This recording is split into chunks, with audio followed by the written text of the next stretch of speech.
Hi friends, అందరూ ఎలా ఉన్నారు? ఫ్రెండ్స్, ఈరోజు వీడియో వచ్చేసి హ్యాండ్ కటింగ్ అండి.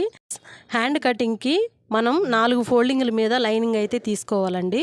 ఫోల్డింగ్ వచ్చేసి మనకి ఆపోజిట్లో ఉండేటట్టు చూసుకోండి. కొంచెం వచ్చేసి మనకి మన వైపు ఉండేలాగా చూసుకోండి. హ్యాండ్ కొలత ఇలా తీసుకోవాలి. హ్యాండ్ పొడవు, చంక డౌను, తర్వాత హ్యాండ్ యొక్క లూజు, చంక యొక్క రౌండ్ మనం కొలుసుకోవాలండి. ఫ్రెండ్స్, ఇలాగా పర్ఫెక్ట్గా కొలతలు అయితే తీసుకోవాలి. తర్వాత హ్యాండ్ యొక్క లూజ్ వచ్చేసి నాకు 7 ఇంచులు వచ్చింది. తర్వాత హైట్ వచ్చేసి నాకు 5.5 వచ్చింది. నాకు డౌన్ వచ్చేసి 3.5 వచ్చిందండి. తర్వాత నాకు ఆమ్ హోలు రౌండ్ వచ్చేసి 8.5 వచ్చిందండి. చూడండి, ఈ విధంగా మనం మార్కింగ్ అయితే చేసుకోవాలి. ఈ విధంగా మార్కింగ్ చేసుకున్న తర్వాత అన్నిటికీ ఒక 1/2 ఇంచు ఎక్స్ట్రా ఖర్చు కోసం తీసుకోవాలండి.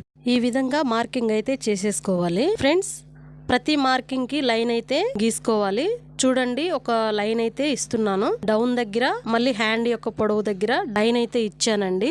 ఈ విధంగా మార్కింగ్ ఇచ్చుకున్న తర్వాత మనకి హైట్ దగ్గర నుంచి ఒక 2 ఇంచులు మార్కింగ్ ఇటు బయట వైపుకి ఇవ్వాలండి. 2 ఇంచులు వెడల్పు అయితే మార్కింగ్ ఇవ్వాలి. తర్వాత ఒక 1.5 ఇంచెస్ కి లోతు కోసం ఒక 1.5 ఇంచెస్ వెడల్పుతో మార్కింగ్ అయితే ఇవ్వాలి. హైట్ దగ్గర 1.5 ఇచ్చాం కదా, ఆ 1.5 దగ్గర నుంచి మనకి డౌన్ వరకు చక్కగా స్కేల్ తోటి క్రాస్ లైన్ ఒకటి వేసుకోండి. తర్వాత ఆ లైన్ మొత్తం పట్టేసుకొని టేబు ఒక సగానికి ఫోల్డింగ్ చేసుకోండి. సగానికి ఫోల్డింగ్ చేసి మార్కింగ్ ఇచ్చిన తర్వాత మళ్ళీ ఆ సగం నుంచి డౌన్ కి ఇంకా సగానికి మార్కింగ్ అయితే ఇచ్చేయండి. మళ్ళీ పైన అలాగే సేమ్ కింద ఎలా అయితే సగానికి ఫోల్డింగ్ చేసి మార్కింగ్ ఇచ్చానో ఆ విధంగా మీరు పైన కూడా సగానికి ఫోల్డింగ్ చేసి మార్కింగ్ అయితే ఇవ్వాలి. తర్వాత లోతు ఎలా తిరగాలి, ఎలా తీసుకోవాలి అనేది మీకు డౌట్ ఉండొచ్చు. చూడండి ఫ్రెండ్స్, ఇక్కడ డౌన్ దగ్గర నేను ఒక 2 పాయింట్లు కిందికి, అంటే సగానికి ఫోల్డింగ్ చేసాం కదా, 4 భాగాలు చేసాం కదా, ఇక్కడ రెండో భాగం కింద నుంచి రెండో భాగానికి నేను డౌన్ 2 పాయింట్లు తీసుకున్నానండి. పైన వచ్చేసరికి రెండో భాగాన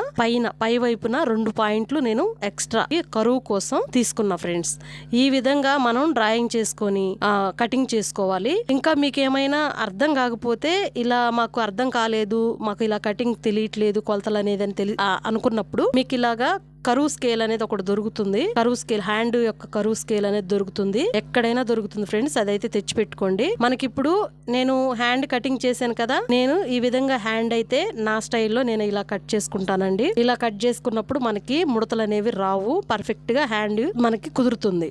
ఆమ్ హోల్ దగ్గర అతుకులు అయితే పడతాయండి. ఆ అతుకుల కోసం మనం హ్యాండ్ కటింగ్ చేసిన తర్వాత 2 ఇంచులు క్లాత్ ముక్కలు అయితే మనకున్నాయి, అవి ఇలాగా కటింగ్ చేసి పెట్టుకోవాలి. ఫ్రెండ్స్, ఈ వీడియో మీకు నచ్చిందని అనుకుంటున్నాను.